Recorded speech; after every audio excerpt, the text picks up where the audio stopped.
AEW gobbled up another couple of hours with AEW Dynamite this week, Saturday night, the second of two nights back-to-back in Miami. Yes, they did. They did indeedly doodly do that, didn't they? Indeedly doodly, they did the... Yes. I can't do it. I tell you, sometimes it's more important to things that they don't do than when they do. But in this case, what they did was not do. I hate for them. I feel bad for them as an old-time promoter, a wrestling promoter. I feel bad that they did one of their better television programs when they're off night and off time and etc. And obviously the ratings will be off to reflect that, because they've had some real stinkers on their Wednesday night regular slot. And then, with a couple of exceptions that we will talk about, they did another good show. So we will, I mean, a lot of it may be accidental, and some of it may be who they feature on the program and who they don't, but there wasn't a ton embarrassing. I didn't feel bad for him when it was over with on this one. Were you surprised for both nights with how hot the Miami crowd was? No. Especially for Punk. They were going nuts for Punk both nights.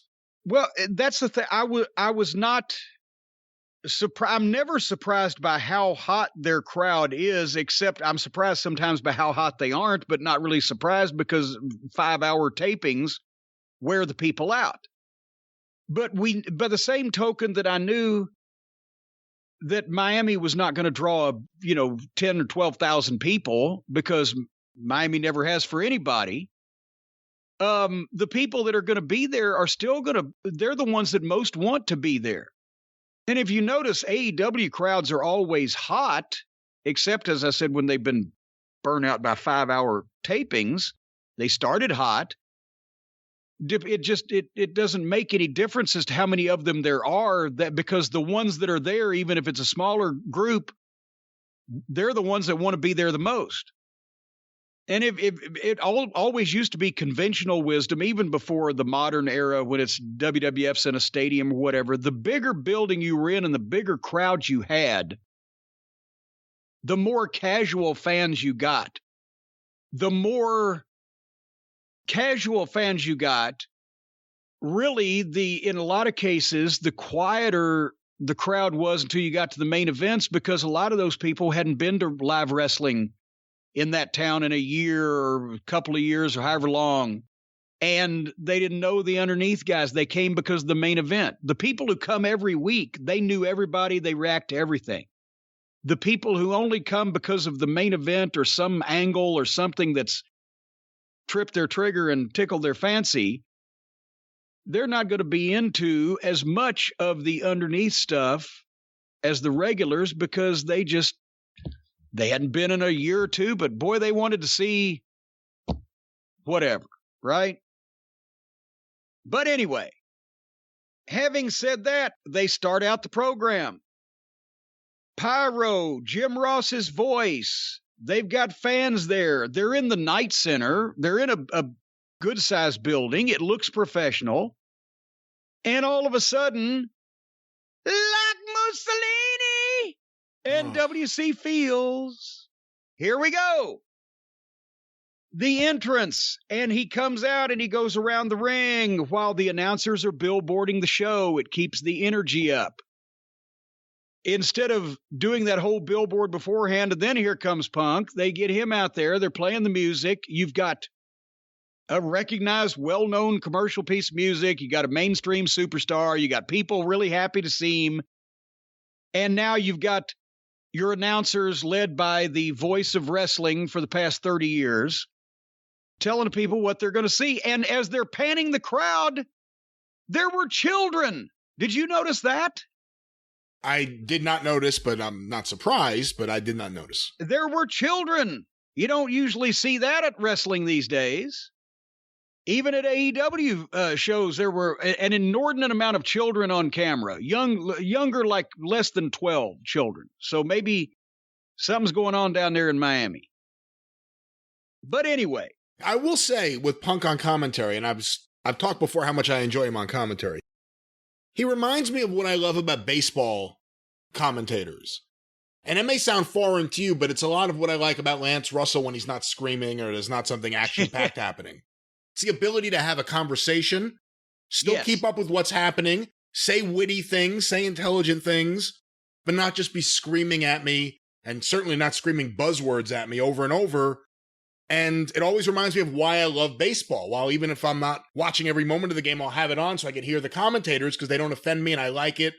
Punk does commentary the same way. It hit me watching this. Well, he's conversational and he sounds genuine and he brings up... I made note of it. I've got my notes here. I don't know what it was right off the top of my head, but he brought up a good point to reinforce something. He thinks about it like he thinks about wrestling logically, and he's articulate enough to skirt the line between coming out and saying something is obviously a work and offending someone that way, or he's not going to come out and say that shit's a work in so many words, but he's not going to come out and say that shit's a shoot in so many words, but he approaches it like it's legitimate. Does that make any sense? It makes a lot of sense. And I think every time he's been on commentary, he's lifted the whole commentating team. But anyway, so they've got him at the desk. And as soon as that happens, boom, they hit the blackout. And then here comes Malachi Black. And again, whether you've seen this guy or not, whether you have watched this program or not, for a new viewer who's watched wrestling in the past but doesn't know anything about this program or whatever, you would want to sit and, well, who the fuck is this and what is he going to do? He's got an aura. There's a spookiness to the entrance. It's kind of intriguing. He's obviously somebody. It's not some outlaw-looking goof coming down the aisleway. It's not Pockets. It's not Jelly. It's somebody that you would stop and pay attention to if you weren't familiar with who they were. And not in a way to point and laugh at them like the other two I just mentioned, but this might be a major league deal. Here's something that I thought of, and I don't know why anybody else hasn't said this. Have you heard anybody talk about this? You know, Alistair Black. Malachi Black. Who am I? Alistair Black. That was his old name. Okay. Malachi Black blew the mist last week on the program or whatever. When they replayed it, right? The black mist in the face that he blew like Muda, like Kabuki. Right? Right. You're doing the same thing everybody else has. Yeah, he blew the mist on him. Go to the mall and find somebody and say, hey, did you ever see when so-and-so blew the mist on somebody? What the fuck are you talking about? It's been over 40, and people say I'm stuck in the past. It's been over 40 years since Kabuki blew the mist. The red mist, the green mist, all the shit's on now, brother. It's been over 30 years since Muda blew the mist in WCW. So why are all the announcers just referring, well, he blew the black mist. Like this is the thing that everybody does. Like it's a normal thing without if this was a legitimate undertaking, wouldn't you, even if you didn't know how he did it or why he did it or what it was, wouldn't you try to explain it? What could that be? How could he have done it? Who taught him how to do that? What's the backstory of this? It appeared to blind the man, but what kind of caustic substance can this be? Even Jim Ross is involved in this, and he is violating Bill Watts' one of his standard rules and the memo that I still have to this day that Bill Watts gave us. Gentlemen, I know you're all superstars. And this was all in quotation marks. Superstars, quotation marks. And the people, quotation marks, know everything, quotation marks. But, and he was telling the guys, when you're doing a gimmick match and doing promos for it, explain the gimmick, explain the rules, explain the stipulations. Don't assume everyone knows. Don't assume everyone knows why you're mad at this guy. Tell them in your promo. Don't assume everyone knows everything. Give them the information they need to know. So since it's been 30 and 40 years since on a mainstream basis in the wrestling business, a wrestler has made a habit of blowing a colored mist from his mouth into somebody else's face, wouldn't it be an idea if we tried to fucking dig deeper and find out how he's doing it, why he's doing it, what it consists of? Talk to the people it's happened to. Oh my God, it burned. I couldn't see. It was like pepper spray. Or have him searched beforehand to see if he's got this shit contained on him. And after he's searched by 2 referees, he has a match and he blows it anyway. Oh, how the fuck did he do that? You see what I'm saying? There can be, they're just, oh, look, he blew the mist. Oh, look, he had projectile diarrhea and Dante Martin caught it in his mouth. Doesn't make sense if you don't question this. You're right. They should have done some kind of package to establish what it is. I hadn't even thought of it that way just because I know what it is, but that's from when I was 9 years old. Yes. Because we are wrestling savants and know everything. But again, Bill Watts warned 40 years ago, warned us of this. Don't assume the people know everything. And even if they do know Kabuki and Muta did it, why wouldn't they continue to go into this type of detail and make something out of it? Anyway, so Malachi Black wrestled Dante Martin. And Dante Martin was accompanied by our friend Leo LBO Rush, who is obviously trying to insinuate himself into Dante Martin's life and career and existence for at some point for there to be some kind of conflict. And I'm sure this is one of their long-term things. And meanwhile, go ahead. Well, I was just going to say, besides the fact that it's not a giant like Lashley and the fact that Leo Rush will be wrestling, isn't this kind of how you thought he should be used? As a manager who could get a lot of heat for guys? Again, it's not a monster like Lashley, but what are the similarities? What are the differences with how you would use him? Well, Dante Martin is a young babyface that Leo Rush is already painting the picture that they're already doing this with Hardy. He's going to fucking get Dante Martin in shit that Dante Martin doesn't necessarily need to be in. He's going to be hanging out in the wrong crowd. And Leo's going to be taking advantage of him. Leo's a quick talker. Leo's pushed him into things. Leo's announced he's his new tag team partner. Dante Martin doesn't know any of that. Dante Martin's a great young babyface. I'm not knocking Dante Martin. I'm just saying that this is,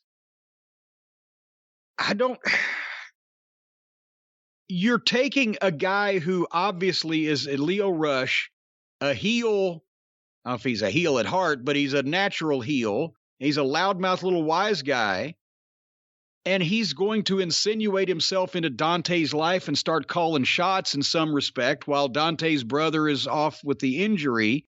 But at some point, unless they're going to try to turn Dante Martin heel, which would be stupid, because the best part about him is his flashy flying and his young innocence.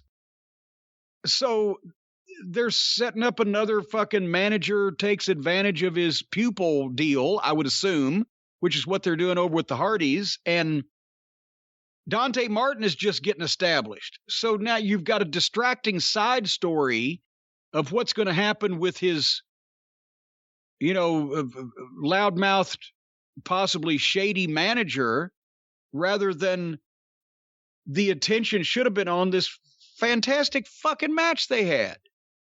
This was one of the best TV matches that they've had on this program. From the start of it, Malachi Black did 2 of the best arm drags that I've ever seen in a wrestling ring from anybody, even Steamboat, and got applause for him. And Dante Martin should have shared in that applause because he took them perfect. Because that's the art, too. This was easily Malachi Black's best performance in the ring since he's been there. It was even Malachi Malik's best performance there, too. Even both of them. No, and that's the thing. Dante Martin got to do some shit, but Malachi Black kept in control. He's the bigger guy. He was aggressive. He was vicious. He was quick. He did some weird, different type, that weird leg shit that he did. Dante Martin had to fight for everything because he's a younger kid and you want to feel sorry for him because he's got that innocent face, as they used to say, the white meat baby face. Finally, Dante fights for shit. And finally, when he hit that flip dive onto Malachi, and they had a ramp rather than, so you could dive over the top and onto the ramp. It was level with the apron. So he hits in that and threw him back in the ring like he was going to try to beat him. Imagine that. That's unheard of. Normally they stay outside on the floor for 10 minutes, but he hits him with his dive. He throws him back in, goes for a springboard, but misses it. They trade. Martin hits an enziguri, and fucking Malachi Black, they call it a meteora, and I've seen a few people do that now, and I don't know how a guy that size does that move as well as he did in this instance, especially to Dante Martin, without either killing the guy you're doing it to or tearing both your PCL ligaments in your knees when you land. It got a real nice pop on the false finish. He hit the Meteora, a kick, and a German, and got a 2 count. And then Dante Martin hit that Hurricane Rana off the top, which is a little dodgy, but they both sold it. And then Dante Martin did the springboard double jump moonsault that he was going for before that he missed, and he was supposed to hit this one. Well, he almost missed it, but Malachi Black got underneath him just in the nick of time, so we'll give him that one. But he's trying stuff with a high degree of difficulty. This match was so good back and forth. I can forgive a few bobbles. But then finally, help me on the finish, because Malachi Black finally gets a single-legged Boston Crab on him, and he's cranking back on it, but it looked like he either started choking, coughing, was he selling something that he was dizzy or whatever, but he let go of it, and the announcers were questioning, why did he do that? And I didn't catch it either, or didn't get what the cause was of that. What was going on there? Well, if the announcers are questioning it, what do I know? Well, did you have any? I have no idea. Feeling of that? No. It was a little strange, whatever. But maybe the whatever was in his stomach for the mist. It was, sometimes it works, sometimes it makes you sick. I don't know. But anyway, Martin finally missed a jump, and Malachi Black hit that fucking kick. Boom, 1, 2, 3, and the people cheered like crazy because Gordon Black is getting over as a babyface, especially after he kicked shit out of Cody. And that's the problem you're going to have with this crowd that's all over smart. Any heel that's any good, they're going to cheer him too. But to be realistic about Malachi Black, I agree with you to a point. But they brought him in and put him up against a babyface who's only a babyface because he's forcing himself to be a babyface because the people aren't reacting to him that way. So he's a bino. So of course they're going to cheer Malachi. If Malachi was up against one of the top babyface, like whether he's a heel or a babyface, someone who the fans treat like a babyface, then maybe they'd boo him. But the whole Cody thing set him up to be a babyface. Well, but this gimmick for that crowd, MJF tells them some horrible truths about themselves. So I can see him having heat, but a guy with a spooky gimmick and looks good, his shit looks good and everything, they're going to have a hard time getting heat on any heel in that environment because everybody's too smart for their own good. But anyway, it was a really good match. This was the way to open a fucking show and commercial free. So I have to, again, hold on. Oh, thank you. They had some wrestling on the program. And some people are losing their fucking rabbit ass minds. Cornette's on Tony Khan's payroll now. He's accepting a check. He'll be there any moment. Because after 2 years, they finally have like 6 good fucking matches. And my God, before it was, Cornette wouldn't say anything about him even if they were any good. And so now every once in a while, a blind squirrel finds a nut and they do something good, and Cornette's on the payroll. Tony Khan can't afford me. He's only got $8 billion. I got shit to do. Malachi has been really good. It was a great opening match, and we've talked a lot about him. I hate the fact that he's going to have to do a job to Cody, because it seems like that's what's being set up. We'll talk about that in a little bit. Dante Martin. I have a question that was sent in. I was probably going to ask you later on about the 4 pillars of AEW. I'll save it for later. But it makes me wonder what his future is, because everything they've done with him, he's been used right. He looks good. He's doing flashy stuff that people pop for. He seems like a natural babyface, probably even better than Pillman Jr., because Pillman Jr., it's a little over the top, the babyface-ish. This guy just seems like a real guy. And by the way, where is Brian? I don't know. Taking care of Griff, if I had to guess. Well, but here's another thing. Tony, jot this down if you would in your notebook. Just don't hold it toward the camera next time you post for a picture. When you have a match between a heel and a baby face, and it's a younger baby face where you want to put him in with a top heel, but at the same time that he's not going to get the last word on the heel, he's going to do the job in the end, and the heel's going to go off for bigger and better things. One of the things that you do in conjunction with that is immediately bring the young babyface back the next week on TV and give him a nice win after he lost to the other guy, because that doesn't leave then the impression in people's minds that so-and-so is a loser. But they missed that part of it. But what I was going to say is with Dante Martin, I think they have something special here, and with some guys you have to wait until they have more seasoning. He may be one of these guys you kind of want to jump on and do as much as you can with while he's young, because he's incredibly talented. Well, wait a minute. Don't say, jump on and do as much as you can before he cripples himself, doing one of these fucking springboard things, lands on his head. No. They don't want to jump on him and do everything they possibly can right now. They want to protect him, and they want to do the right things with him. Booking wrestling is kind of like the Hippocratic Oath. First, do no harm. If you've got a guy that's a young guy that's got a lot of potential and you want to plan for the future, don't pour everything on him, right? And let's face it, Dante is still very green. Old Malachi Black has some experience, and he's not bad. And he led some of this. If you've got a different kind of guy laying the match out, then Dante's green shines through better than in other instances. So you want to bring the guy along, show the people what he can do, let the people like him, but not just start, okay, now we're just going to immediately put him in main events. Take your time. He's 20, whatever the fuck years old, 20, 21, 22, whatever. If he can do this shit now, just don't have him doing it every goddamn, backyard bar mitzvah and garden party across America. Just do it when it counts, save the bumps on his bump card, and let his experience smooth out his transitions and the rest of the game he's got. And I got to be honest, I know we've heard him talk a couple of times. Do you remember what he sounds like? I don't remember what he sounds like, but I also remember that it wasn't bad. But that's the point I'm making is, it may not be bad, but do you remember what he sounded like? No, nobody else really does either. Let him get a little older. Take a little bit more time. Just don't immediately boom. And I mean, I'm not saying they're going to do this, but to your question, don't just immediately say, oh, shit, we got to get what we can get while we can.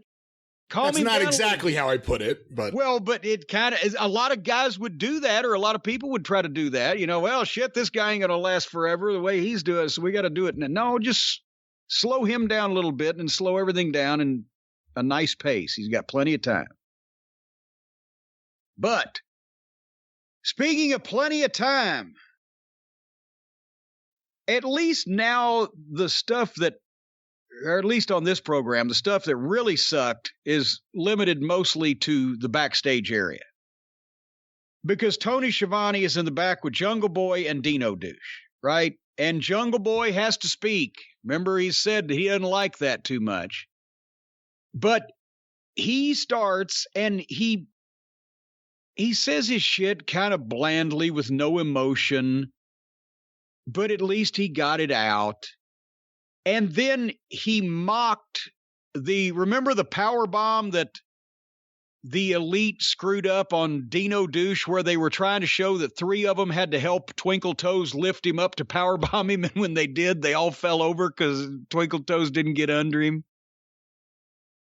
So Jungle Boy's smart-ass statement is, what I'm really glad that Luchasaurus is okay after that devastating power bomb, and I swear to Jesus Christ on a crackers, who I swear to. It was not a second after the word power bomb was spoken.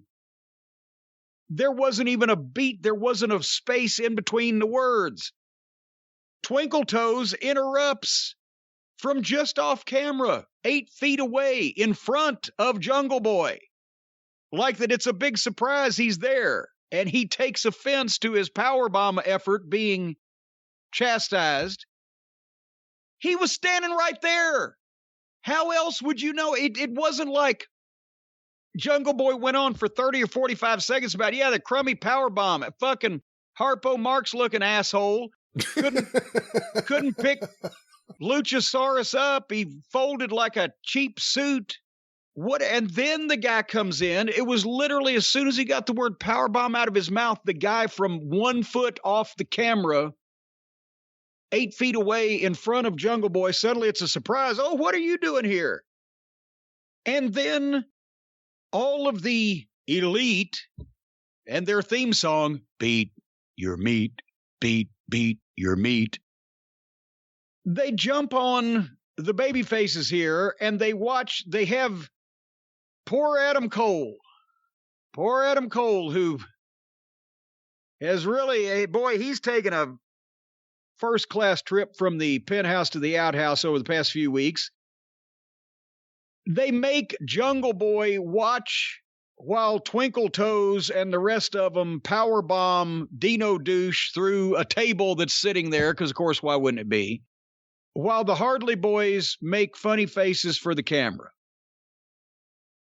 So, again, they have some good talent in the ring, working hard, and I'll tell you what, I wouldn't want to be around Malachi Black's fucking right foot, because those kicks some of them look really good and some of them look really stiff, but these guys were out there working their asses off to get over in the ring, and then these jackoffs set up something that's not only obviously phony and fake on the face of it, but then pays off by making the baby faces look like complete idiots. So your thoughts? Not a fan of it. Think the Young Bucks are stupid. This is usually the childish segment of the show, and I'm ready to move on. Good. Because now we go back to the ring. And again, the crowd helped this next segment. The crowd really did help this next segment because it got confusing, and I'll tell you why in a minute. But the dinner circle is reunited. The whole dinner circle, Jericho and Jake Hager and Sammy Guevara and Santana and Ortiz, they come to the ring to do a live interview. And by the way, have you noticed Ortiz looks much better and more professional? He's got a new hairdo. He's got a new look. He's dressing. He doesn't. And we fondly called him Pampiro Firpo Jr. Not that Pampiro Firpo did not have a great look, but Ortiz looks better. And Santana started talking, and I was just starting to write. Santana did a really good promo but he had just really started it, and he was doing good when America's Top Team interrupted. And this is their home area. I don't know if they're right in Miami, but they're in South Florida. So the people know Dan Lambert personally, apparently, because they hated him. No, but they booed the shit out of Dan Lambert. And Jericho, of course, got to people chanting fat-faced dipshit. And I know that we have now, after the South Park episode, established that you can just say shit over and over on basic cable repeatedly, right? The problem is, I didn't have a problem with this interview and them saying fat-faced dipshit, etc., until I saw the rest of the program and realized that the most important interview that one of their top baby faces has ever done in his career was centered on the word shit later on in the program, and Jericho went out and shit all over it. Yeah, and by the way, fat-faced dipshit, that's the pot calling the kettle a pot. No, actually, that would be the pot calling a kettle, wouldn't it? Because Well, nevertheless, they're both fat-faced dipshit. Well, actually, Dan's got a fat face, but he's not a dipshit. Jericho's got the fucking grand slam. But the point is, Chris Jericho was more worried about getting feedback for his segment than not literally shitting on Adam Page's shit. Anyway, I did like that Jericho said to Paige Van Zandt, who looks hotter than a $2 pistol, as my old friend the Dream Machine would say. He told her, I wouldn't touch you with your husband's genitalia, which is the clean version of what everybody in the locker room used to say 30 years ago, which was, I wouldn't fuck her with your dick. But anyway. Which was no surprise to the guys in the Smoky Mountain locker room. And there he wouldn't fuck anybody with his own dick. Jesus Christ. I remember one night, I think it was Casey O'Connor told me, he said, yeah, I said, Jericho had a girl in his room all night. And then when she came back down the stairs the next morning, he said, well, how was it? And she said, all he wanted to do was stay up all night and talk. Anyway, when Jericho said to Paige Van Zandt, I wouldn't touch you with your husband's genitalia, that's when Punk said, I don't believe him. I think he would. Anyway, the thing is, Jericho challenges America's Top Team for a 10-man tag team match. Okay, and I figured that's probably where they were going in some respect. But then you watch this, help me, Lambert, and it confused me. I don't know whether he lost part of his explanation because the people were on him. I don't know whether it just wasn't said. It was said and I didn't understand it. Lambert declined a 10-man, said some other confusing stuff, and said that he would tell us his terms next week. But then Sammy Guevara responded to that by saying he'd kick all of their asses next week. But we hadn't heard the terms, and what happened here? Well, like most Jericho things, we need an extra week of garbage, like, the terms or the debate or this or that. I mean, it doesn't surprise me there. Parley. That's right. Very good. Good memory. If you remember better than I do. Parley Bear, classic television character actor. He played the mayor of Mayberry on Andy Griffith on a regular basis. Go ahead. Yeah, I mean, I don't know what the hell's going on here. I have not liked any of this. I don't like Dan Lambert stuff, and I know people do, but to me it sounds like a guy doing like spoken word of song lyrics. Like he knows what he's going to say, and he's just spitting them out no matter what the reaction is by the fans or whatever's in the ring. And I don't like that style. We talked about he needs some inflection, and he needs to slow down and mean it rather than reciting it. I will say, out of all of the people involved in this, including Junior Dos Santos, who's been exposed. Oh, boy. Paige Van Zandt is a fucking wrestling star. Forget about an MMA star. And I don't know if it's as a valet, and I hate to use that term for anyone that offends, but that sort of role, or if you train her to actually wrestle, which who knows if that's something she would want to do. She seems to be having a great fucking time, and she's a natural. And she's great in this. She's the breakout star of this whole fucking feud. Sammy, they're trying to elevate. And I agree with you about Ortiz. I think Ortiz in the last year and a half got into better shape, stopped acting like a clown, stopped sticking out his tongue, and now he seems more legit. You might see a guy like that in front of Don Pedro in Brooklyn. You might not see the guy sticking out his tongue walking around the streets. I mean, it's two different kind of people. Wait a minute. I've been in New York a bunch, and I've seen a lot of people wandering around sticking their tongue out. And the idea of a 10-man... Usually they're having a conversation with themselves. And the 10-man tag thing, I'm kind of over that. I'm not looking forward to that. I don't know if we're going to get that. That's what I'm saying. I didn't understand what the bottom line came out of this was. There's no... I'm not going to say it out loud. I'll say it out loud. The terms of the 10-man tag, there's no way this will be like a War Games, right? There's no way they would do that for this. So Jericho could get his War Games win back. There's no way they would do that already, right? We shall see. Oh my God, there's a chance. Well, Jim, some people may think about that chance and want to talk to somebody. And of course, listeners of the show know there's always someone there to talk to.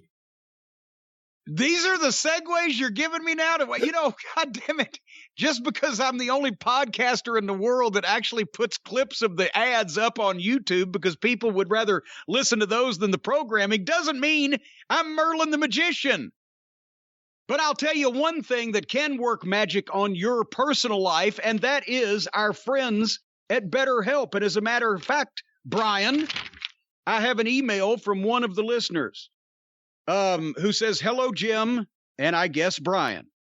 I won't give his name, but my name is such and such, and I'm a maintenance mechanic at a hospital in upstate New York. I also work nights. As you probably know, working in a hospital through the pandemic has been very challenging. Compounding the issue, I mismanaged my stress and anxiety, leading to some legal problems, parentheses, DUI, that are still ongoing. I'm writing to thank you and Brian for partnering with BetterHelp, because last March, after having severe depression resulting in suicidal thoughts, I signed up and have been seeing a therapist weekly since then, and the difference this has made in my life has been amazing.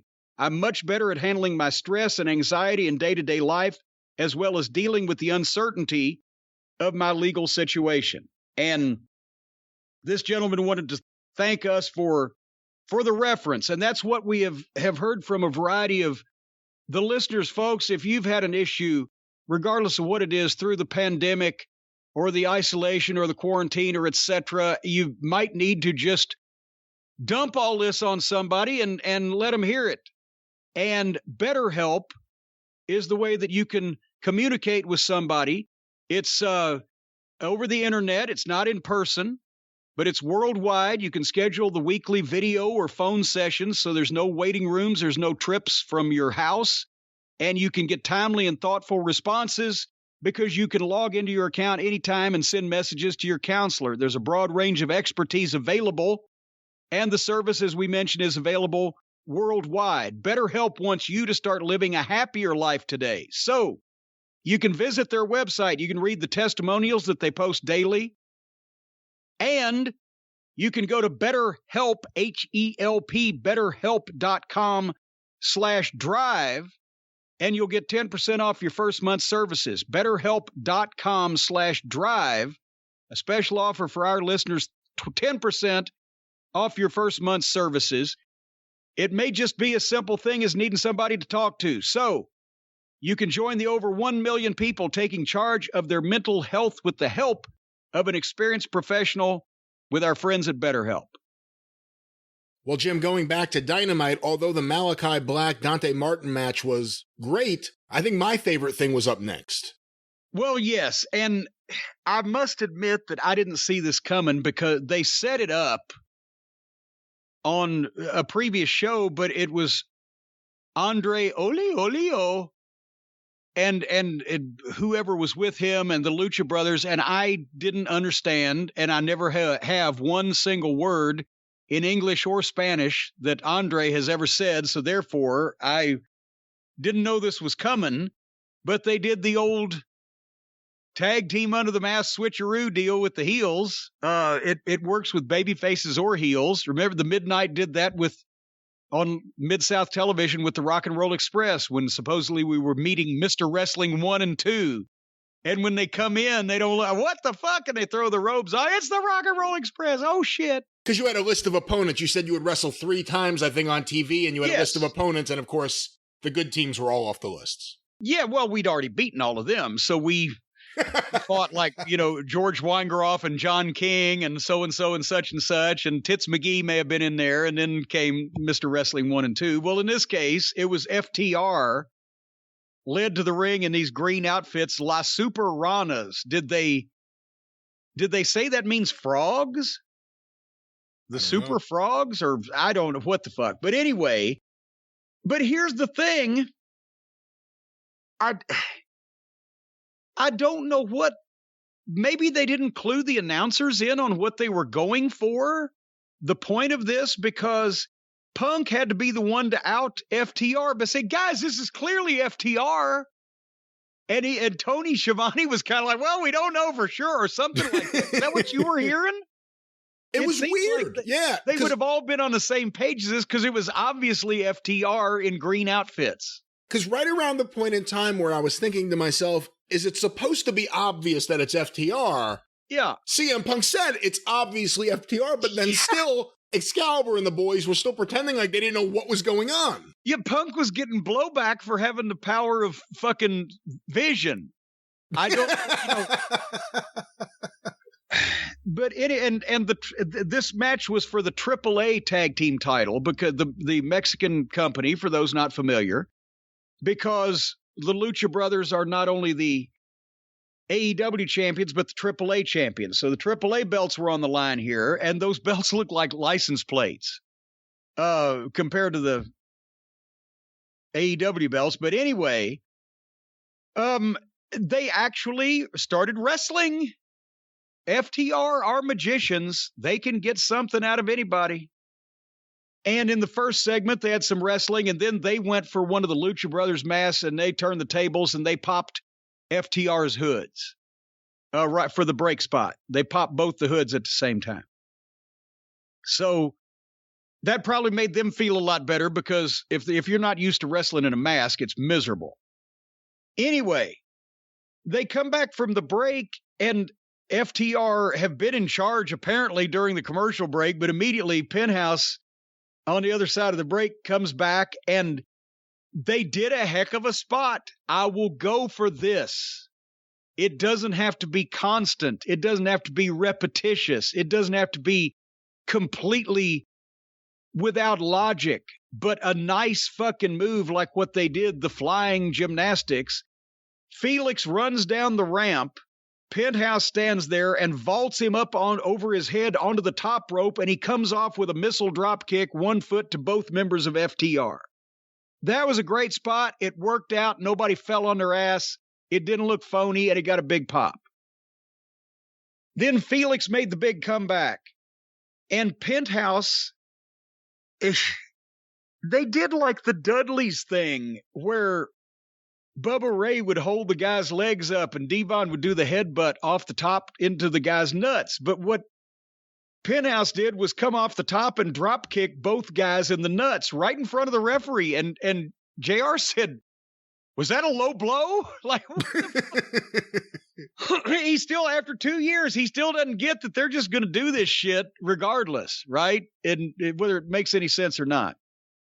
But anyway, the Lucha Brothers started doing their shit, but FTR was getting a match out of these guys that made sense in still letting them do their stuff. There was still too much four-way in front of the referee, but at least all the shit looked real good. And FTR were there for it, and there wasn't everybody falling all over the top of each other. And they did some more shit that I couldn't keep track of, and then Tully ran down and drew the referee, and Dax grabbed one of the belts and hit Felix while he was coming to do a thing, and they hit a finish on him. Boom, 1, 2, 3. And they're the new AAA Tag Team Champions. And I like their new music, too. It sounds familiar. But, so, okay, I'm not going to complain. They got a good match out of the Lucha Brothers. They beat somebody, even if it wasn't for the real tag team title. It was for a tag team title. They can crow about that. They're heels. And hopefully this means that they'll be next in line to relieve Penthouse and Felix of their other jewelry. But, I mean, I think this is probably as good as the Lucha Brothers could ever be. I've never seen them in a match where they did their shit, but it still made, for the most part, sense. What'd you think? I love this whole segment. The match was enjoyable. I've liked the Lucha Brothers, specifically Phoenix, a little bit more than you traditionally in the past, but I really like this. I like the helplessness on Alex Abrahante's face as everything was transpiring. Little things like that. It plays into a bigger story. We find out with MJF and Andrade, which leads to Andrade almost being bearable on the mic for a moment. But this was great. And I think, you know, we've had so many complaints for a while. And even a few weeks ago when I brought up that things look to be changing, you jumped all over me. But there has been a change in the way. Was that, wait a minute. Was that a backhanded I told you so slid in there? I don't know, backhanded or overhanded. I don't know how you want to consider it. Backhand, forehand, but knife edge. But knife edge. I told you so. Oh, right to the throat. They started giving them some matches, and although they did the job to Sting, it was the best match Sting has had in a long time. He looked great. The fans were into it. It was a special New York show. I could forgive that. Everyone they put in the ring with FTR in the last 2 months has looked better with FTR than they have with anyone else, in my eyes. They're getting over. They're a part of something with MJF, so they're always tied into that, so they're always on the heel side, so that's good. People were into this. I'm happy with this. I'm happy. They may not be the World Tag Team Champions right now, and they may not be kicking the shit out of the Cucamonga Kids, but I'm happy with the way FTR has been used. I don't know, for the last 6 weeks, 2 months, somewhere in there. With a lot of... No excuses for how they were used for the first year and a half, 2 years. No, that's what I'm saying. And later on with Miro, I'm just like, wait a minute, these guys that can do this, and for however long they were doing that and the other, I have never... All right. Anyway, next up was Tony Schiavone. Tony... I know the interviews are pre-taped that are in the back, but they're playing them as live. Does anybody ever wonder how Tony Schiavone is a 60-something-year-old man, never out of breath, even though he's in every fucking segment, every scene? He did every interview in the back. Then they come out and he's out at the fucking table. I mean, so anyway, Tony was in the back with Leo and Dante. Leo and Dante. Sounds like a takeoff on Mephisto and Dante, which was Dennis Condrey's first tag team, by the way. Mephisto and Dante. He and Joe Turner, Joe Sky, his father-in-law, were the masked Mephisto and Dante for Leroy McGurk in late 72. Anyway, so basically Leo Rush is saying, well, Dante Martin failed tonight, and he knows that. Due to his own doing, he realizes that. But I'm going to take care of this because I'm going to be his new tag team partner. And it's news to Dante. So that's why I'm saying, I don't, are they trying to insinuate that Dante is so gullible that he doesn't realize what this guy is doing to him when they've got no long-term friendship. They've got nothing that bonds them together. Why doesn't he just tell this guy to piss up a rope and hit the bricks? I don't know. I don't think they've necessarily played him as gullible yet. He's been apprehensive, and maybe this is some way, and it may not be the way I think it should be, and who knows how it'll play out, but maybe it's some way of getting him back with his brother when he comes off the injury list and putting them into something with Leo and a partner. And based on size and everything else, if you're going to have Leo wrestle and style, maybe those are the guys you have him wrestle. Maybe it'll be good. Yeah. Maybe I won't come in your mouth. All right, then. Tony Schiavone was with FTR and Andre Olio and MJF in a stairway. And MJF took the payoff and hugged Andre for loaning him they made sure to mention it was only this time that I loaned you FTR. So that was that. And next, and I'm not gonna give them demerits for this one. I didn't watch it, but the reason I didn't watch it was because Pockets starts coming out, right? Pockets and Wheeler Yuta, and I figure, well, this is going to be some kind of joke. So I start fast forwarding, and I see Moxley comes out. Well, then I hit the double fast forward because I know it's going to take him 3 or 4 minutes to get in from the parking lot. And I'm wondering, wait a minute, why would Mox be beating up a babyface? And then I realized, well, it doesn't make any sense because nothing he does makes any sense. And by the time that I had dwelled on that, he'd already beat the guy and it was over with. So I'm not going to give it. They put Moxley, for whatever reason, as a name to some people. He's on the show. It didn't take long. And the guy that Pockets was with got beat. So I can't give him demerits for that. Did I miss anything? I don't know. My least favorite wrestler. I didn't really pay him too much attention. Okie dokie. But now, Tony's in the back with Serena Deeb. And he asks her about her attitude change, because apparently they've just decided to switch her heel. And she starts to explain her reasoning, and suddenly a girl that was never identified attacked her, and they got into a big fight, and they just cut away from the fight while the girls were still fighting. Who was that girl? I don't remember now. I mean, it was not a well-lit area. They got in a fight. The camera backed up. The girl her face was not visible to the camera most of the time.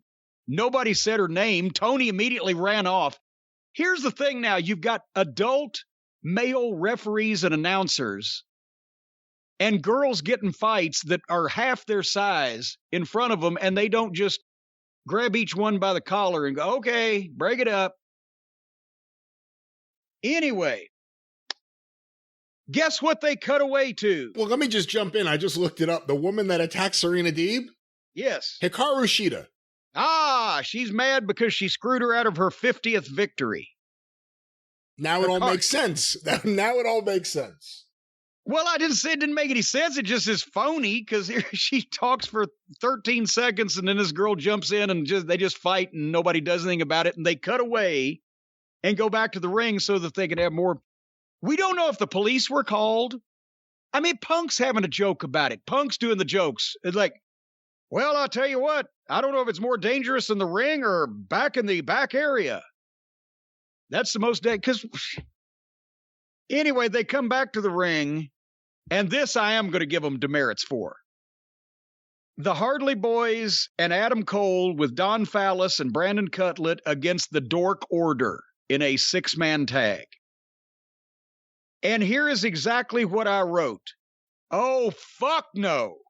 I'm liking this show. I'm not fucking tolerating this. To see Adam Cole, I'm not going to suffer through the Hardy Boys and the Dorks. And guess what happened to me while trying to get through this match? What? I hit the fast forward on a DVR, right? So it's fast forwarding as I get through the match. And the batteries died in my remote control and it got stuck on fast forward. And once the match is over with, and now I'm seeing fucking MJF, and I'm like, no, wait, and I'm hitting the button. It won't stop fast forwarding. So I have to run down in the kitchen and grab the new AA and get them in the remote and bring it to stop the runaway fast forward. Normally, on most of the shows, I would have appreciated that. But in this case, I wanted to see what was going on. Anyway, what did I just talk about? Did you have any thoughts about the match that I did not watch? No. Young Bucks Dark Order, didn't care. Then before MJF, we came up on the Arn Anderson and Cody Rhodes at wrestling school segment, where Arn brings Cody to his wrestling school where everybody can tell him what a piece of shit he is, and Red Velvet can slap him in the face. And that's what the Lee Johnson and Brock Anderson and Red Velvet all lined up and basically said, fuck you, and she slapped him. And then they did drills with Cody, and Arn had him beat him up again, and then Red Velvet slapped him again. I don't know if I can see Dusty in this position. No, because Dusty had instincts, and Cody's trying to be something he's not. And will the fans take this? Because this is obviously an attempt to keep him babyface. You have to shed your Hollywood. You have to shed the douchebagginess. If you got a divorce, maybe be a babyface. But you have to shed all these things and go back to being who you were. When? When was he ever that guy? I just think things have moved on. Wait a minute. Did he ever know a guy named T.C. Lee that he was digging ditches next to that told him that he would one day be the American dream if he had $2 to rub together? Or was he a privileged child? A privileged child of douchebaggery with the silver spoon firmly in his orifice? I'm not quite sure they're Dream Machine, but I'll say this, that, you know, they had Arn Anderson show up in Cody's backyard and burn his items, begging the question, where are the police? Yeah. And now there's this. From the reality show, we know he lives in a decent neighborhood. I can't believe somebody didn't call the authorities when there was this mysterious, pudgy, bald man starting fires and burning items in his backyard. His neighbors have to hate him, right? Like, oh, they're filming again. Now they're pretending that they're having fun at the pool. Now they're doing this. Now they're pretending they're doing this. But Arn burned his stuff in the backyard. Now there's this whole thing. I don't know why Red Velvet's so mad. Cody didn't really do anything bad to Red Velvet. He kind of elevated her. She's the one who got elevated the most, really, out of all of them. I'll teach you to let me stand in for your wife and be in the same match as Shaquille O'Neal. Pow!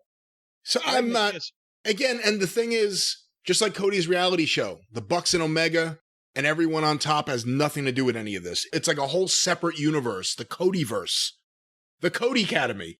And, and they're over there doing all this Cody stuff. And maybe if Lee Johnson meant more because he was used differently, people would care. Maybe if Brock had been used differently and meant more, people would care. I don't know. I think, if you put Cody against someone, if you put Cody against Dan Lambert, yeah, maybe they'll cheer Cody. But I think if you put Cody against anyone there who you think may be a heel or on the cusp, like a Miro or something, I don't think it's going to end well because Cody, there's nothing likable about the character that he is. Ever since he got that tattoo, that splotch on his neck was the shark that he jumped. And there's been no turning back since. And again, with that reality show, no signs of Omega and the Bucks. They knew to stay away from that, just like everyone there knows to stay away from Cody's stuff, because you get too close, you're not going to be happy with what you're doing. Good God, what does that say when the three most insufferable twats in the company don't want to be on your program? How insufferable are you? Well, there you go. Pretty sufferable. All right. Next. Well played. MJF made the entrance for his in-ring promo, and the first thing he said in Miami was, "Silencio, por favor." That was good. That was good. And then he told him the town reeks of hookers and gasoline. He did his... He ain't wrong. He ain't wrong there. Did his own ring introduction for the match that he's supposed to have with Darby Allin. Tell me the truth, Brian. You know the area. Is Plainview, Long Island, really the most magical place on earth? Oh, no. I mean, no disrespect to MJF if he would ever hear this, but Plainview is no Long Beach. Plainview is no Lido Beach. Plainview is no Atlantic Beach. Plainview is just a son of a beach. Very good. But no, I would say in Nassau County, Plainview is as close to Suffolk County as you get. Well, that means something to somebody. But anyway, he called Darby out, but oh, shucks, Darby's not here. He no-showed all you people. Oh, wait, was he attacked last week? Well, that's terrible. I haven't heard of this. And, of course, last week was MJF allegedly in the ski mask and his minions, and they beat him up. But basically, MJF's point here is he broke Darby Allin mentally. He ragged on the fans. He had some fun. He calls Wardlow out. And Wardlow's dragging a referee with him, and he tells the referee to do the 10 count, of course, count Darby out, so he'll be counted out and win the match officially. And the referee gets to 9, and then blackout, and it starts snowing. What do you think their snow budget is? Oh, I think there may be a big snow budget, actually, with AEW. Maybe that's why they were in Miami. If it don't snow, we can't go. Thank you, Buddy. Buddy Landell would have loved this promotion. But anyway, so Sting brings the snow, and here comes Sting. And as he comes into the ring with the ball bat, MJF shoves Wardlow into a bat shot and powders out of the ring and bails on him. So there you had that. I enjoyed seeing MJF here just have fun with these people, and they're still doing the thing with Wardlow. Now, I've got to wonder when... They've been trying to tease dissension amongst MJF and Wardlow for some time, with MJF bullying him, saying nasty things about him, whatever. And the idea behind that in wrestling, a la Kevin Sullivan and Rick Steiner long ago, or anybody else, Chris Candido and Boo Bradley, or whatever the case, it's been done 100,000 times. Jerry Lawler and Plowboy Frazier, 1976. Finally, usually the big dumb guy, in this case, they haven't portrayed Wardlow as being a mental midget, but it's usually a big dumb guy, gets tired of being pushed around and fucking prodded, etc., and breaks his bonds of servitude and switches babyface and kicks the shit out of the heel. That's what the people want to see. But if you tease it too long by constantly having MJF do things like this or make remarks about Wardlow, and Wardlow does nothing and says nothing after a period of time, instead of a hot new babyface, what you've got is just a dickless fucking guy that's just taking his browbeating and not doing anything about it. And I hope that they don't introduce some far-fetched reason contractually, or because who was it they did an angle, I think it was in WWF a few years ago, where somebody couldn't refuse to do the bidding of somebody else because their family would go hungry, or of someone who needed an operation, some far-fetched. The Big Show. It was the Big Show. Yes.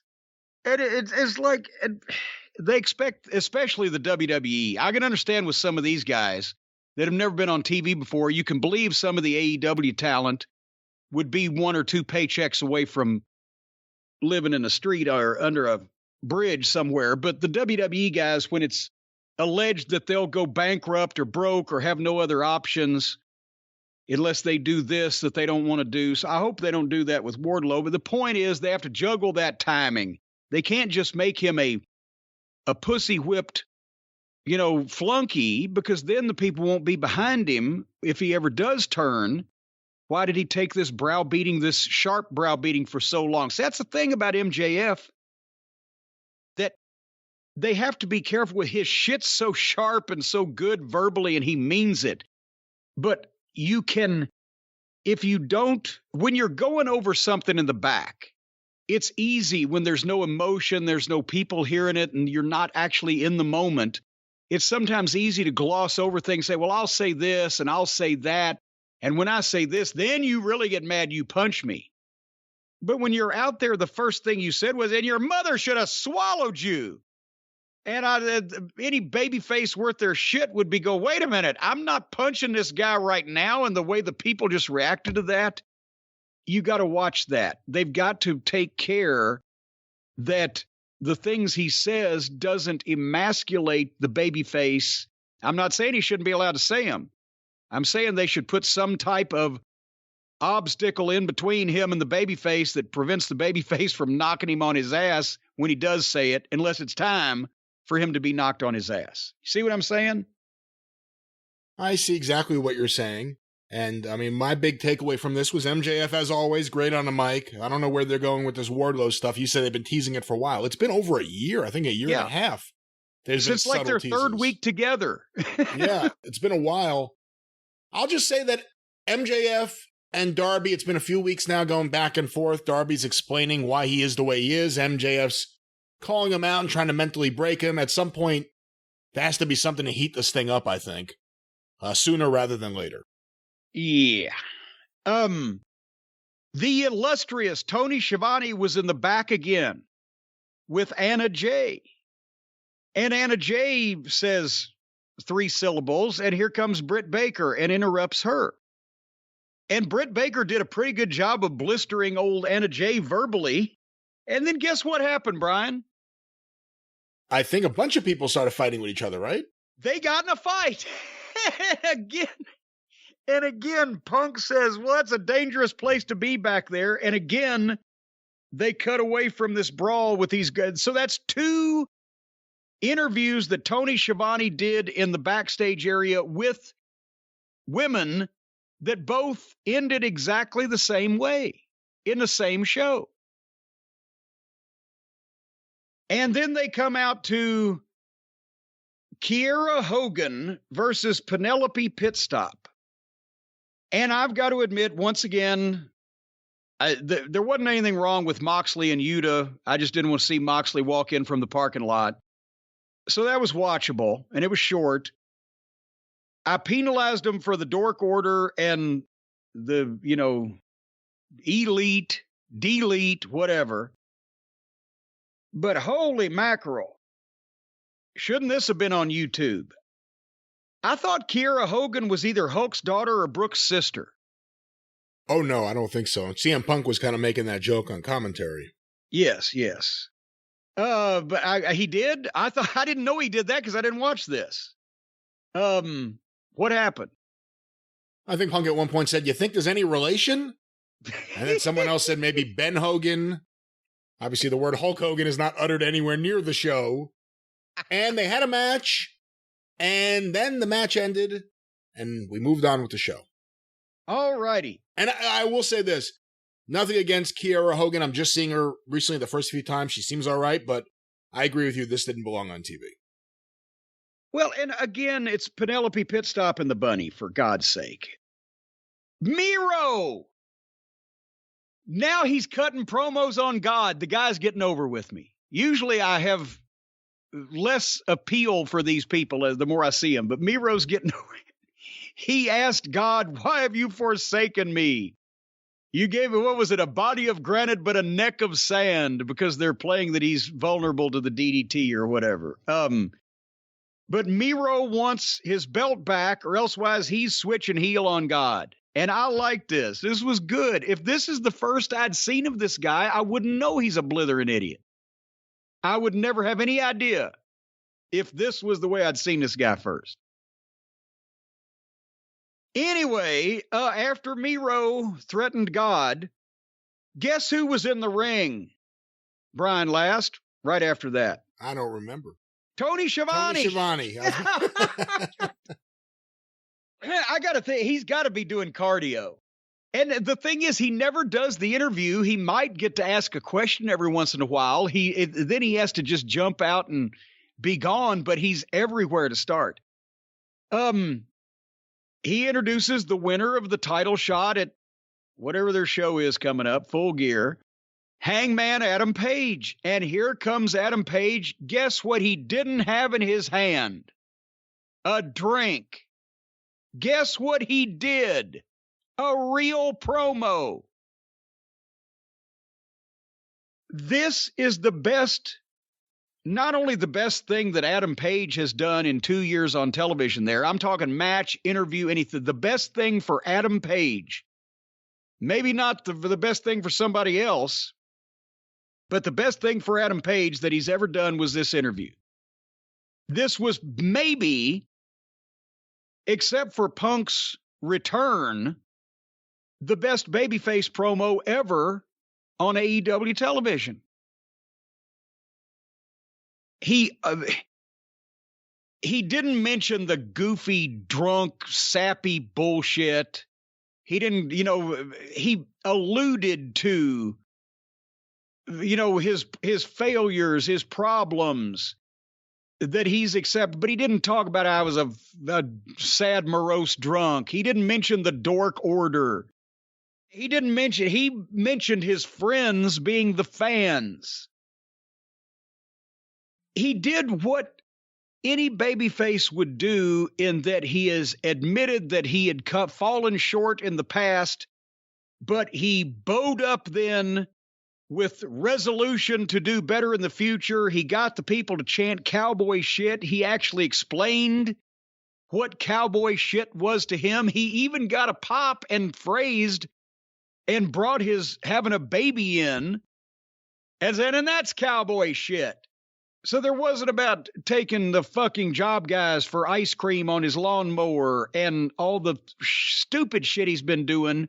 He managed to turn this into something that had emotion to it. He dropped the drinks. He dropped the dorks.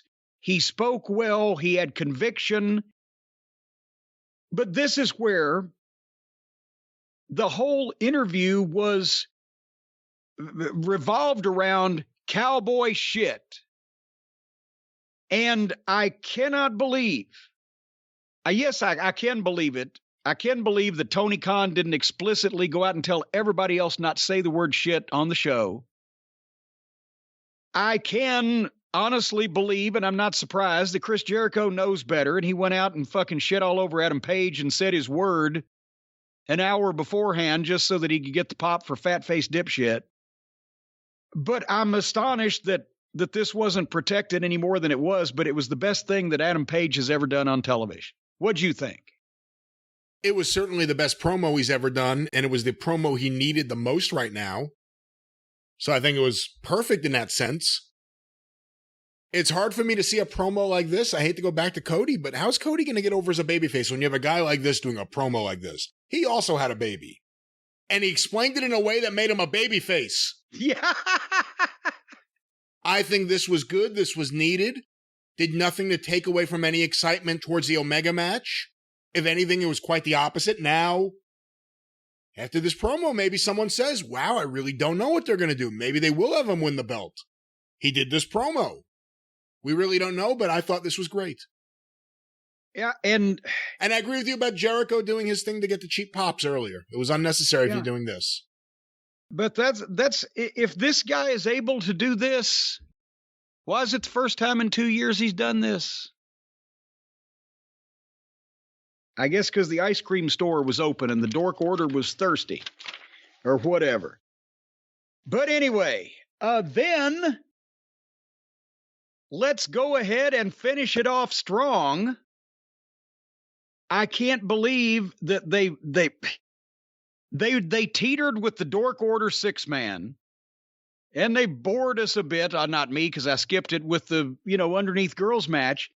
But generally, something falls in a big hole on this program, and they didn't. They finished strong. Bryan Danielson and Bobby Fish. And no, this is not a marquee dream match that would, draw mega millions on pay-per-view, but it was an excellent television wrestling match. Bobby Fish is tremendous. He's a great talent, and it was the proper use of Bryan Danielson. Because I got to be honest with you, the same thing's going to happen to Danielson as has happened to Punk. The temptation is going to be there to put Danielson on television as much as possible to try to get a rating, whether it works or not. And are they going to water his opponents down? Very possibly. But this was not. Bryan Danielson and Bobby Fish should be a competitive match because Fish is that good and still gets the point across. We got Bryan Danielson wrestling on our television show. It's a step above, in my opinion, putting Punk against just a random underneath guy. And it didn't hurt that Fish just came over from the other program, but Bryan Danielson was over like crazy on his entrance, people yesing. And they did nice stuff. That both these guys have an MMA/wrestling hybrid style, that they're both pros. They're really crisp. This is where Punk made the great points that only a wrestler would say about coming down after matches. But, when for anybody that's performed on a wrestling show, especially a major one, you're bouncing off the walls of your hotel room 3 o'clock in the morning still, because you can't just turn all that off. That's why so many guys have substance issue problems. If you got to get up at 6 o'clock in the morning for a fucking plane and you didn't go to bed till 4, 3 or 4 days in a row of that, we'll get on you. They were talking about the recovery period after a hard match that they had just wrestled the night before. And Punk was making that point. And he sounds legitimate and sincere about what he's saying, because that part was true. He's mastered, let me say as much true shit as possible so that people believe everything I say, because the majority of it they know on the face of it to be true. And that's any great wrestler and any great con man will take that tactic. Again, Danielson hit a dive and got a big pop, but then he tried to throw Fish back in the ring where he could beat him. But Fish fought back and stopped Danielson for the heat to go into the break. And coming back, Fish got heat on Danielson's leg. He sold it really well. Fish was heelish. Danielson's fighting from underneath. They threw nice forearms. Bobby Fish looks more like a former UFC champion than Junior Dos Santos does in a working environment, which is a lesson that some of them ought to learn. You need to use the shooters and you need to use the mainstream celebrities, but don't put them in positions that exposes their weaknesses. Did you see that Chris Jericho said Junior Dos Santos hit a home run or some shit, that his debut, he's a natural? I didn't see that, but I'm not at all surprised that Chris Jericho put out a delusional statement. If they could have just kept him from trying to work his strikes. Anyway, So Danielson finally then, classic fucking babyface comeback that I have not seen anybody do in forever. Then it used to be a regular thing, and it makes perfect sense. The people want to see the babyface make a comeback and do to the heel what the heel did to the babyface. That was the first thing I learned when I got in the wrestling business from the boys. So usually, what does the babyface's comeback these days have to do with what happened to him during the heat? Absolutely nothing. But in this case, Fish got the heat on Danielson's leg, and when Danielson made the comeback, he started wrapping Fish's leg around that ring post. Fuck you, bam, here, have this. Oh, Jesus Christ. That makes perfect sense. And the people get into it more because now it's tit for tat. That used to be, the concept was a basic spot in wrestling. If you were working a spot show with a guy you'd never met before, right? You didn't know anything about him. You're the heel and he's the babyface. What do? You lock up and you fucking arm drag the babyface. And you get up and you crow about it. You strut, you laugh, and you point at him. Then you lock up and you fucking hip toss him. And you do the same thing. And then you lock up and you scoop him up and body slam him. And you do the same thing. And while you're laughing about that, fucking babyface gets pissed. So when you lock up again, he arm drags the heel. Then he hip tosses the heel. Then he body slams the heel. And the heel comes up with a shit all over his face like, what the fuck? And the babyface drop kicks him. Out he goes to the floor. The babyface fucking gets his glory. The babyface gives the heel back taste of his own medicine. Anyway, Fish finally got back on offense and hit that, they call it the Falcon Arrow. It's kind of a superplex, but lands split-legged off the top rope, which was a heck of a bump, got a 2 count. Then they fought over trying to get a fucking knee bar and some kicks, and Danielson got the heel hook, and Fish tapped out, and it was a great match. So, and nothing unprofessional, no obvious cooperation, no burying the referee. The influx of serious talent is making segment after segment of this show better just because they're professional and they know how to work and they know what to do. And if the indie-rific core group of mullet heads that started this process would try to learn from these guys, then now we're in a situation where with AEW, it used to be the complete amateur hour. Now you might get a great segment between 2 mainstream stars and a good match, and then it might be followed by My Little Dog Pockets, and everybody laughs and gets up to scratch their balls and take a shit. But at least if they can keep from being too schizophrenic, this TV show was better top to bottom than anything the WWE has done top to bottom in months. They don't have Paul Heyman and Roman Reigns at AEW. But by the same token, WWE, unfortunately, no longer has Bryan Danielson, CM Punk, Adam Cole, and yada, yada, yada. So, closing thoughts on your part. Good episode of Dynamite. Those are my closing thoughts. Good match. I can't really say too much other than what you said. It wasn't the greatest match. It was a really good match, especially for TV, and it ended the show on a good note. And that was AEW Dynamite, and of course... There you go.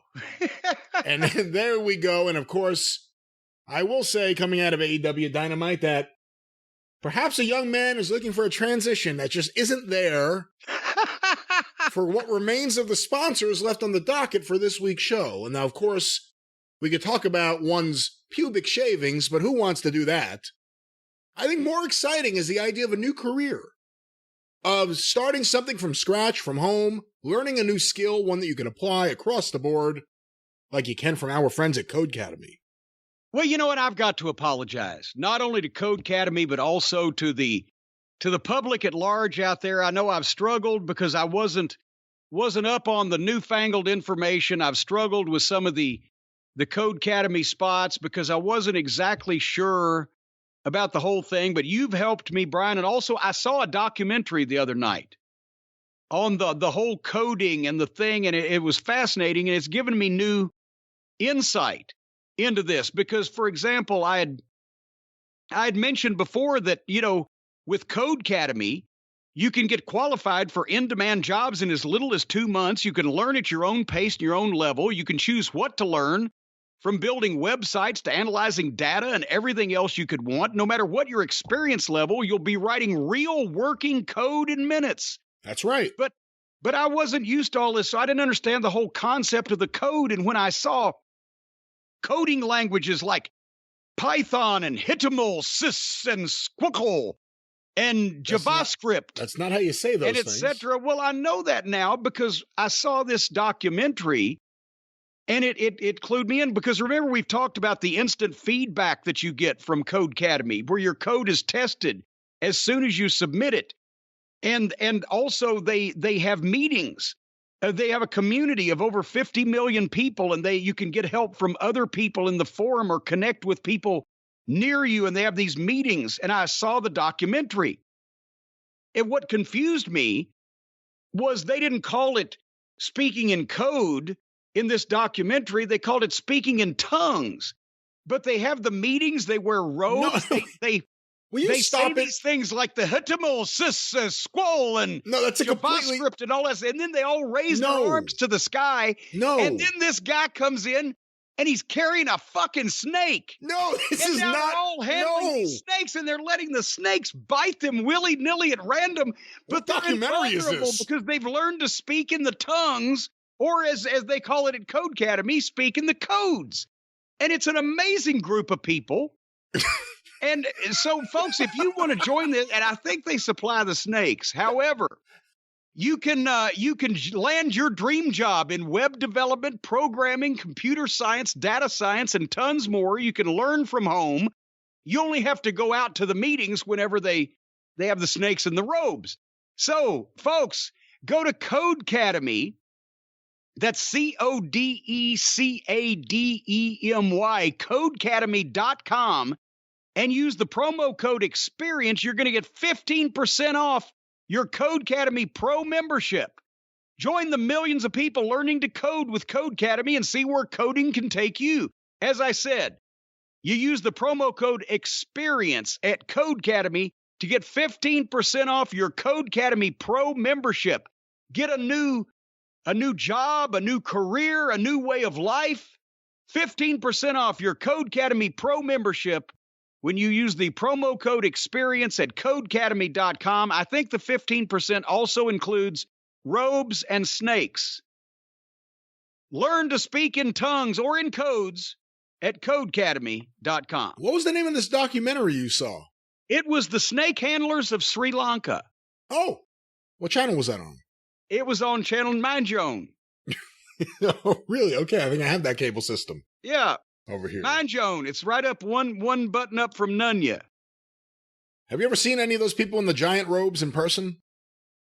No, but I saw a couple of those snakes. I'll tell you a story without using the person's name. This made me think of it. Whatever you just butchered in that spot made me think of this. There was a guy in my hometown of Long Beach who, from the little bit I knew him in person, was a very nice guy. He had a son who was the same age as my little brother. So I got to know him a little bit because his son and my little brother became friends and started hanging out. Yeah, they were the ones carrying the snakes. This guy was the nicest guy. He was like a sweetheart. I mean, he was just the nicest guy. Turns out he was also a guy who would go onto the Long Beach boardwalk with giant pictures of dead fetuses and get on a bullhorn and yell at people. Now, no one wants to hear that in general, let alone on a beautiful summer's day when you're on the boardwalk with your family and you're enjoying the sun and the surf. And here's this guy screaming at you about abortion. And one day someone got in trouble because they rode by on a bicycle and punched him in the face and they got into a brawl on the boardwalk. He became somewhat notorious. I believe they banned him from the boardwalk. While all this is going on, I'm thinking how funny it is because he's such a nice guy. Why is he such a lunatic? Now, I'm not saying, well, look, whatever your beliefs are, fine. But going on the boardwalk with a fucking bullhorn and placards, that may be a step too far. Probably not the way to go about it. 2 years later, I had a meeting in the city, and I took the train to Penn Station, and I went out onto 7th Avenue to cross the street to start walking. So whenever I can walk instead of the subway, I prefer to walk. And there's a commotion in the crosswalk, and I can't figure out what it is, but I have to know what it is because it's such a commotion. I get close to it, and it's that guy in a fucking giant robe with a giant curved walking stick that was bigger than him. He was like 6'2". The stick must have been 6'6", because I could see the stick before I could see him. And I'm already laughing, and he has a Was it like the sheep herders type of curved thing there? Yes. I don't know why he had that. That's on a Penn Station at 9 a.m, but there he is. And I get close enough to hear him on his little PA, and all I hear is, "And the Jews!" And I said, I think I'm going to go the other way and not say hello to Jack today.